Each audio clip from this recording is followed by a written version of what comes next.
আচ্ছা, আপনারা বিএনপিকে ভোট দিবেন কোন লজ্জায়?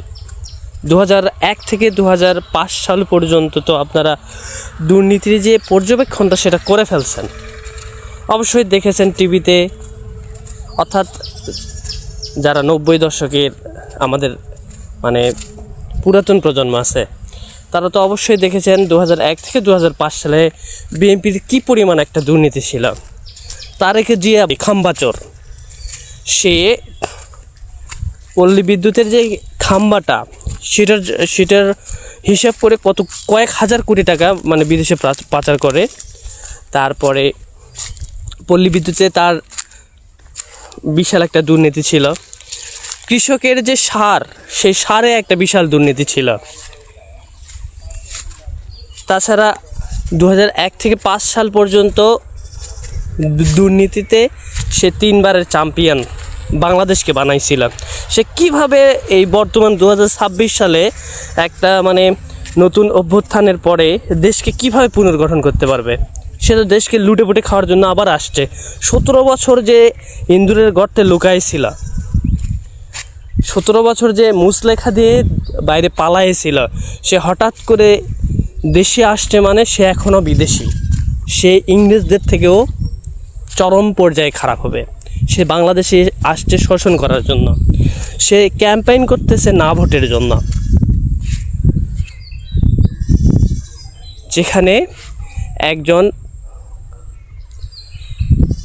ডক্টরেট ডিগ্রিধারী পারসন হ্যাঁ ভোট সূচক একটা কর্মসূচি করার সিদ্ধান্ত নিল, হ্যাঁ ভোট ব্যবস্থা চালু করলো, সেখানে এইচএসসি সেও 3 বারে পাশ করা একজন পারসন কিভাবে সেটার না ভোট প্রচার করতে পারে? আর একটা কথা কি জানেন, আপনারা হয়তো বা আপনাদের গ্রামগঞ্জ এলাকায় খেয়াল করে দেখবেন, একমাত্র শিক্ষিত ব্যক্তি যারা মানে শোষক টাইপ অর্থাৎ যোগ টাইপ, যারা চেটে পুটে খাইতে চাচ্ছে, এক রাতে আঙুল ফুলে কলা গাছ হইতে চাচ্ছে, তারা করতেছে বিএনপি। আর একমাত্র গণ্ডমূর্খ যারা মানে একদম নিরক্ষর, যেটা বোঝাবেন সেটাই। যদি নাপা এক্সট্রাকে বলেন যে এটা গ্যাসের বড়ি, সে বিশ্বাস করবে এটা গ্যাসের ঔষধ। যদি আপনারা ফুরাডাং নিয়ে এসে বলেন যে এটা তিল ভর্তা করে খাও, তাহলে তারা তাই করবে। এই কাটিং লোকগুলা করতেছে বিএনপি। ঠিক আছে, যারা বুঝতে পারতেছে, যারা বোঝে, শিক্ষিত সমাজের লোকজন, তারা একটা কেউ বিএনপিকে চাচ্ছে না। কারণ ওই যে পূর্বের অভিজ্ঞতা, বাংলাদেশে অনেক প্রবীণ নেতা আছে, অনেক বিজ্ঞ নেতা আছে।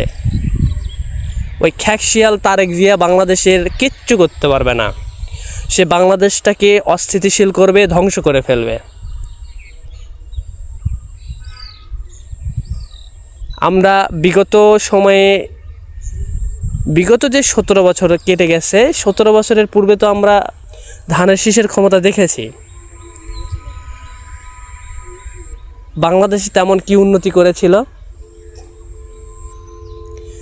তারেক জিয়া তার বন্ধুর হাত দিয়ে বিদেশে প্রায় কয়েক হাজার কোটি টাকা পাচার করালো, কয়েক হাজার কোটি টাকা পাচার করাইছে। সে নিজেও কয়েক হাজার কোটি টাকা পাচার করছে। দেশটা তো আর এমনি তো আর দুর্নীতি 5 বারের চ্যাম্পিয়ন হয় নাই। তারা দুর্নীতি করছে জন্যই চ্যাম্পিয়ন হয়েছে। আজকে 1 মাসের জন্য টুপি পরে সেজে এসে বলল আমি ভালো হয়ে গেছি, আমি দেশের মঙ্গলের জন্য আসছি। বিশ্বাস করেন, ওই যদি নির্বাচনে যদি না জিততে পারে, ওই পরদিনই দেশের ওর যে নেতাকর্মী আছে সবগুলাকে রাখে, ওই আবার পালাবে 100%। এর মধ্যে বাট নো আদার্স কিন্তু কিচ্ছু নাই।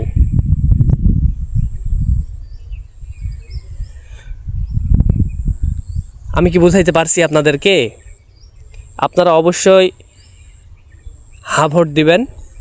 দেশের মঙ্গল কামনার জন্য হলেও হ্যাঁ ভোট দিবেন, আপনার পরবর্তী প্রজন্মের জন্য হলেও আপনি হ্যাঁ ভোট দিবেন। দেশকে রক্ষার খাতিরে হলেও আপনি হা ভোট দিবেন। দেশের মধ্যে যেন নেক্সট টাইম কোনো স্বৈরাচার আর না আসতে পারে, সেজন্য হলেও আপনি হা ভোট দিবেন। পরবর্তী সময়ে যেন দ্বিতীয় কোনো স্বৈরাচার না আসতে পারে।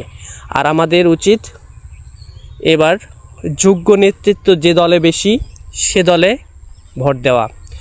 বিএনপির মধ্যে এবার ঋণ খেলাপি প্রায় ৩৯ জন প্রার্থী আছে। এরা কিভাবে দেশের মঙ্গল করতে পারে? ৩৯ জন, শীর্ষ ১৩ জনের তো প্রায় ১৩,০০০ কোটি টাকা ঋণ খেলাপি। So avoid this party. I request all Bangladeshi, আপনাদের উচিত বিএনপিকে নো মিন্স না এই কথাটা ডিরেক্ট বলা। নারায়ে তাকবীর, আল্লাহু আকবার।